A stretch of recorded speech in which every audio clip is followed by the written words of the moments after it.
सूर्यकांत त्रिपाठी निराला की कविता जागो फिर एक बार, इसकी व्याख्या समझेंगे।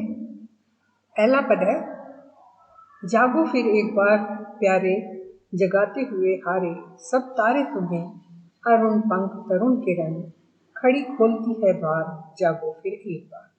निराला जी की इस कविता में वे कह रहे हैं, प्यारे देशवासियों, तुम लोग चैन की नींद सो रहे हो, सभी तारे तुम लोगों को जगा जगा कर थक गए हैं।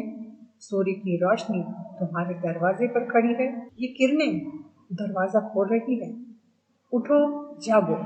इसका संदर्भ ऐसा है कि जब देश गुलामी की जंजीरों में जकड़ा था, तब गुलामी से आजाद कराने में देश के कवियों का बहुत बड़ा योगदान रहा है।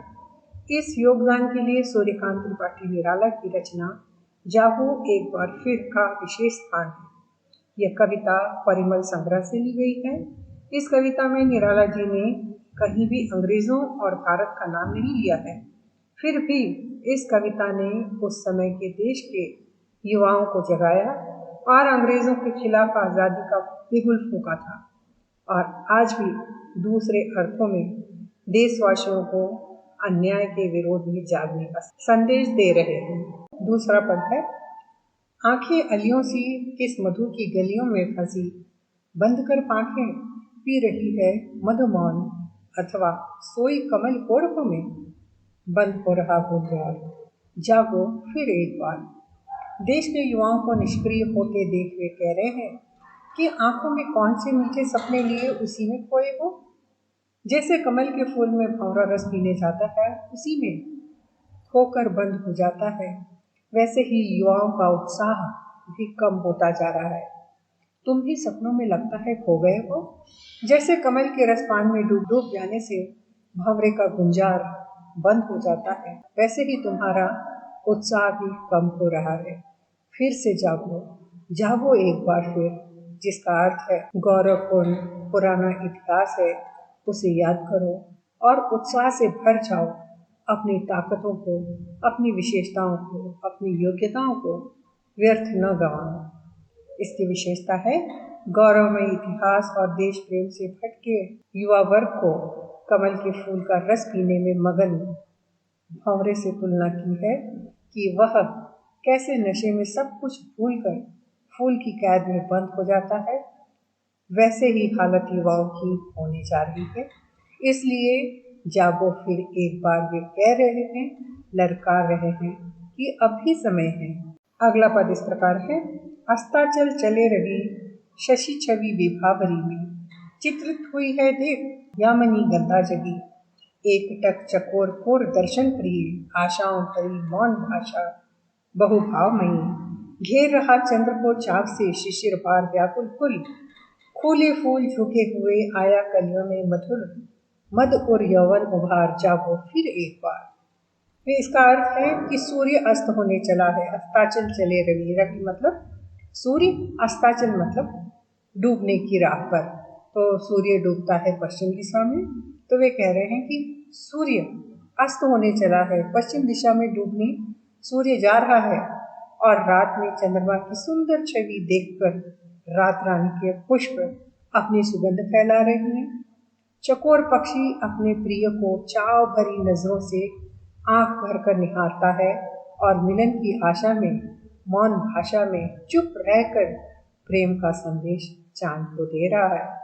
इधर शिशिर ऋतु आते ही वृक्ष खिलखिलाने के लिए व्याकुल फूल और कलियों के भार से झुके जाते हैं। वन उद्यान अपने यौवन के भार से लदा जा रहा है, और मनुष्य ही है जो जागकर भी सोया है, जिसका अर्थ है कि प्रकृति के हर कोने में जीवन है। वह अपनी क्रियाओं को समय के अनुसार किए जा रहा है, लेकिन मनुष्य सो रहा है। उसमें सारी ताकतें हैं, इच्छाएं हैं, लेकिन वह केवल अपनी निष्क्रियता में डूबा हुआ है।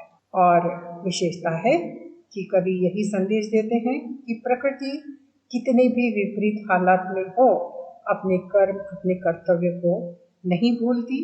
इसलिए कवि ने मनुष्य को झकझोर कर उठाने के लिए प्रकृति के कोमल उदाहरण देकर जगाने का प्रयास किया है। और यहाँ पर हम देखते हैं कि एक पक्षी है चकोर, ऐसा माना जाता है कि वह चंद्रमा से प्रेम करता है और वह दूर से ही उसको देखता रहता है। अगला पद है पियू र पपी है प्रिय बोल रहे, सेज पर विरह विदग्धा बधो, याद कर बीती बातें, रातें मन मिलन की मूंद रही पलकें चारों, नयन जल ढल गए, लघुतर कर व्यथा भार, जागो फिर एक बार। वे कह रहे हैं प्रेम विरह का प्रतीक पक्षी पपीहे के माध्यम से कवि कह रहे हैं कि पपीहा प्रिय को पीयू पीयू की आवाज से बुला रहा है। दूसरी तरफ अपने प्रिय से बिछड़कर वधु सेज पर जल रही है। प्यार के क्षणों को याद करके वह अपनी सुंदर आंखें मूंद ले रही है। उसका दुख आंसुओं में छलक रहा है। तुम उठो और उसका दुख भी दूर करो। जैसे हवा दिलदारी से सबको ठंडक पहुंचाता है, वैसे ही तुम भी हर दुखियारी के आंसू पोंछ दो, उनका दुख दूर करो। लघुतर कर व्यथा भार, मतलब उनकी व्यथा, उनका जो दुख है, उनकी जो तकलीफ है, उसको दूर करो। उनकी जो व्यथा है, जो तकलीफ है, लघुतर छोटा सा दुख है, उसको भी दूर करो। तुम एक बार फिर जागो। हृदय समीर जैसे पोछो प्रिय नयन नीर, शयन शिथिल बाहें भर स्वप्नी आवेश में, आतुर और वसन मुक्त कर दो। जिसका अर्थ है कि इस धरती पर जितने भी दुखियारे हैं, जिनकी बाहें शिथिल पड़ गई है, जो थक गए हैं, जिन्होंने हथियार डाल दिए हैं, जिन्होंने दुख को भी अपना भाग्य समझ लिया है, जिनमें उत्साह नहीं है, जो निराश हो चुके हैं, उन्हें अपनी बाहों में भरकर आंखों में उत्साह से भरे सपने जगाओ और उनके मन में आतुरता, व्याकुलता, परेशानी है, उसे भी दूर कर दो। उनका आलस्य दूर करके कल्पनाओं के संसार को पीठ पर कोमल घुंघराले बालों की तरह फैल जाने दो। इसकी विशेषता हम देखते हैं कि यहाँ संदेश देते हैं कि सिर्फ अपने लिए जीने का कोई अर्थ नहीं है। अपने आसपास दुखी निराश की भी सहायता करना चाहिए। कल्पना से कोमल ऋतु कुटील प्रसार आने के शुभ, अर्थात जीवन के हर रंग हर मनुष्य के जीवन में जरूरी है। अगला पद है तन मन थक जाए मृदु सुरभि सी समीर में, बुद्धि बुद्धि में हो लीन, मन में मन जी जी में एक अनुभव बढ़ता रहे, उभय आत्माओं में कब से मैं रही पुकार, जागो फिर एक बार। जिसका अर्थ है जीवन में उत्साह खुशी का इतना संचार कर दो कि मन थक जाए, किंतु सुगंधित वायु में एक सकारात्मक ऊर्जा बहती रहे, जो बुद्धि को कुबुद्धि न बनने दे और इसी प्रकार एक दूसरे के मन आपस में मिलते रहें। मतलब आपसी भेदभाव न बढ़े, सभी के दिल में सद्भावना बनी रहे। सभी को डर से मुक्त करने के लिए सूर्य की नई नई किरणें कब से पुकार रही हैं, जागो एक बार फिर। विशेषता है कवि यह संदेश दे रहे हैं कि दिशाहीनता के कारण जो आलस, डर, निराशा, दुख छा गया है, उसे दूर करने के लिए एक बार फिर से जागने का समय आ गया है। प्रकृति कभी भी अपने विकास में नहीं रुकती, फिर मनुष्य क्यों अनुकूल परिस्थिति आने का इंतजार करता है। अगला पद है उगे अरुणाचल में रवि, आई भारती रही कवि कंठ में, क्षण क्षण में परिवर्तित होते रहे प्रकृति पट, गया दिन आई रात, गई रात खुला दिन। ऐसे ही संसार के बीते दिन, पक्ष, मास, वर्ष कितने ही हजार, जागो फिर एक बार। अर्थात कवि कह रहे हैं कि अगर आप न जागे, समय रहते न जागे, तो बस यूं ही सुबह होगी, शाम होगी और ऐसे ही उम्र तमाम हो जाएगी। ऐसा न हो इसलिए कवि जगा रहे हैं और कहते हैं कि पूर्व दिशा में सूर्य के उगते ही भारत के गीत गाने वाले कवियों के कंठ में उत्साह से भरे गीत स्थान ले लेते हैं और हर पल नए नए रूप धारण करने वाली प्रकृति आगे बढ़ती जाती है। लेकिन अपना प्यारा देश अभी भी वही है, समय के साथ न चला और न ही आगे बढ़ा। एक बार जागकर अपनी शक्ति से अंग्रेजों को खदेड़ कर चुप बैठ गया और ऐसा चुप बैठा कि पिछड़ गया। एक के बाद एक दिन रात, रात दिन पक्ष महीने वर्ष बीतते चले गए। इसी तरह दिन रात, रात दिन, पक्ष महीने और वर्ष बीतते चले गए और देश आगे बढ़ने की जगह मरता चला गया। इसीलिए कवि कह रहे हैं कि अब फिर से एक बार जागने का समय आ गया है। देश के बाहर के आतताइयों को तो भगा दिया, पर अब समय है कि भीतर के दुश्मनों से निपटना होगा। इसीलिए वे फिर से एक बार जागने के लिए कह रहे हैं, और जिसका अर्थ है कि वे बताना चाह रहे हैं कि तुम में ताकत है, लेकिन तुम अपनी ताकतों को भूल गए हो, उनका उपयोग करना भूल गए हो और अत्याचारियों को मौका दे रहे हो। विशेषता है, जिस प्रकार सैनिक युद्ध के क्षेत्र में दुश्मनों से हमारी रक्षा करते हैं, उसी प्रकार साहित्यकार भी हमें अपने कर्तव्यों की ओर ध्यान दिलाते हैं, उत्साह भरते हैं।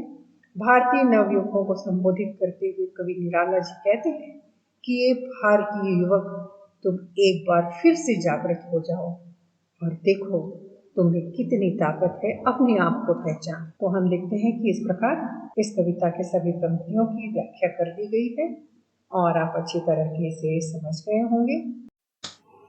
सभी पदों की व्याख्या कर दी गई है और कविता का सारांश लिखने के लिए प्रश्न आता है तो आप इसी व्याख्या को एक निबंध के रूप में समरी लिख सकते हैं, कविता का सारांश लिख सकते हैं और हर पद में जो विशेषताएं दी गई है उन विशेषताओं के आधार पर पूरी कविता का एक संक्षिप्त विशेषता बना सकते हैं। और सारांश लिखने का फॉर्मेट होगा कि सबसे पहले शीर्षक लिखेंगे, उसके बाद कवि परिचय होगा और तीसरा पॉइंट होगा सारांश और चौथा पॉइंट होगा विशेषता। इस प्रकार 16 मार्क्स का प्रश्न पूरा होता है। अब हम आगे बढ़ते हैं कि प्रश्नों की व्याख्या, ससंदर्भ व्याख्या किस प्रकार की जाएगी, जिसके लिए आपने वीडियो के पहले भाग की पहली स्लाइड आप देख सकते हैं। वही फॉर्मेट होगा और उसी का अनुपालन आपको हर पद की व्याख्या में करना होगा।